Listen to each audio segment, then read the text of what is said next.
Yo, what is up everybody? What's going on? DJ Kev here, back at it again with another video. And today we're going to talk about the best and worst equipment that I bought throughout this year of 2023. So let's get into it. So we're going to start off with my worst purchases of 2023, and we're going to go from least worst to the most worst. Hold up. To the most worst, to the best least, to the most less beast. Never mind. Anyways, we're gonna go in order. So at number 4, as one of my worst purchases, was my 360 photo booth. I'm hoping it'll get more popular as the years go on. It was pretty expensive to buy, and it's pretty difficult to sell. There's also a lot more to worry about when you're working it, especially to make sure your guests are safe. And on top of it all, it costs $50 every time I have to use it. At number 3, my worst purchase was my luxury car that I bought. My Mercedes was a bit of an impulse buy. My last car was a Mercedes, but this one happens to be an AMG. So obviously it was thousands to put down. My monthly payment went up. Insurance went up. And while it does fit all of my equipment for 90% of my gigs, everything barely just fits. Pause. But it really does limit me when it comes to upgrading certain equipment like speakers or more lighting. I really wish I got a work truck to fit all my DJ equipment, and then just got a sedan on the side to take me from A to B. Next up is the Rode Wireless Go 2. I'm actually using it right now as we speak, but I'm just simply not impressed with the audio from this microphone. I do appreciate that it's wireless. I feel like I see a lot of people on Instagram or TikTok using the Rode Wireless Go, but again, to me, I just simply wasn't impressed. Now at number 1 for my worst purchase of 2023, I have to go with my Selfie Freedom Sticks. Now for anyone that really knows me, my friends or family, they know I hate returning things. I hate trying to sell things. If I take an L, I take the L. But when it came to the Freedom Sticks, I just really had zero use for them. I had to sell them just to make myself feel a little better for that purchase. To me, they were just too expensive for what they were capable of. They weren't nearly as bright as I wanted them to be. But again, I could blame myself for not wanting to spend 10 grand on the Astera tube lighting. But yeah, the Selfie Freedom Sticks, I couldn't wait to sell those. I was so happy to let those go. Now before we get into my best purchases of 2023, I do want to give some honorable mentions. At number 4, we're going with the GoPro 10. Now this didn't quite make it to the list just because I feel like my GoPro 5 is still capable of being able to film a 5-hour set with no issues. But of course I do love that the GoPro 10 does have better audio and better camera quality, of course. The main problem is that it's just been overheating for me. So in between dance sets, I have to check on it more frequently.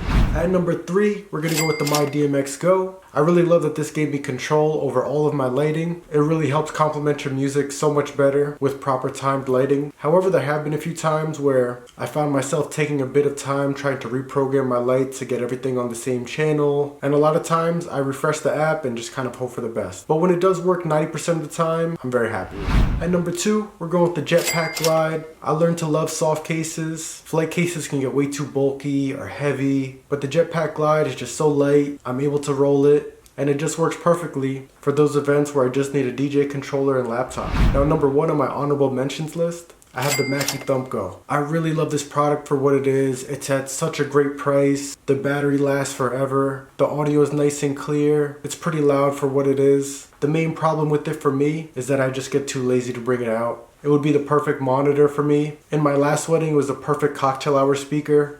Probably in a smaller room, I could use it as a ceremony speaker. But unfortunately, it is just an honorable mention because I just don't have as much of a use for it. Alright, so for my best purchases of 2023, we'll start at number 5, and we're going to go with my SKB cases. Now these cases are such a gem. I really am able to trust them and whatever I'm able to put in these cases. They're super durable. I have no doubt that they'll hold up with the test of time. I really feel like I'd be able to throw them around and everything would still be okay. And plus there's different compartments to keep everything organized. Definitely have to show love to the SKB cases. At number 4, we're going to go with the Selfie Station photo booth. I've been able to increase that final price with clients in about half of my events just from this photo booth. I also love that I don't have to work it. I could just set it up and let people figure out the rest. So I'm definitely super grateful for my Selfie Station. At number 3, I gotta go with my new DJ booth, the Pro X XF Mesa Media MK2 DJ booth. In my opinion, it just made my setup look really clean, super sturdy. It allowed me to have a lot more space on my table for certain things. So anything that makes my setup more clean and neat, I'm all for it. Now at number 2, I'll probably get made fun of for this, but I have to give it to my North Face company jacket. I bought it off of Vistaprint, where I was able to put my custom logo and I just love that Vistaprint, there's always coupons out there for it, so I was able to save some money on it. But to me, it's just something about showing up in a more official uniform. Like when I pull up to an event and I have a jacket on that has my name on it, it just simply makes me feel more official. Almost gave me the same feeling as when I put on my white coat for the first time. Not on the same magnitude, of course, but similar. Now for my best purchase of 2023, at number 1, I have to go with the Rev 7. As you guys know, I love the moving platters. So even though I have the Rain one, I was just super curious to see what the hype was with the Rev 7, and it just truly lived up to it. It's such a fun controller. The onboard effects are amazing. The crossfader is way better than the Rain 1 crossfader. And for me, I was just tired of bringing the Rain 1 and its flight case up and down the stairs every time I had an event. So with the Rev 7, I can leave it at home in my office, and I'm able to practice whenever. And if I do need it for an event, I have no problem transporting it. Because with the Jetpack Glide, it's so easy to transport since I could roll it anywhere, or I could pick it up a lot easier since it's a lot lighter than the Rain 1 in its flight case. So I do have to tip my hat to Pioneer. They made a great controller. However, that's not to hate on the Rain 1. I still bring that controller out to about 80% of my events. But regardless, I'm very comfortable saying the Rev 7 was my best purchase of 2023. Let me know down in the comments what your guys' best purchase of 2023 was. I have a couple things in mind that I do want to buy in 2024. But then again, I do have a wedding to save up for. So we'll just have to see what the future holds when it comes to DJ equipment. But I definitely spent a lot of money on DJ equipment this year. So I just have to hope that it pays off. Anyways, if you guys made it to the end of this video, please make sure to like, comment, and subscribe to support the channel. And don't forget to follow me on Instagram to see what else I'm up to in the DJ world. As you know, my name is DJ Kev. I'm out of here, guys. Peace.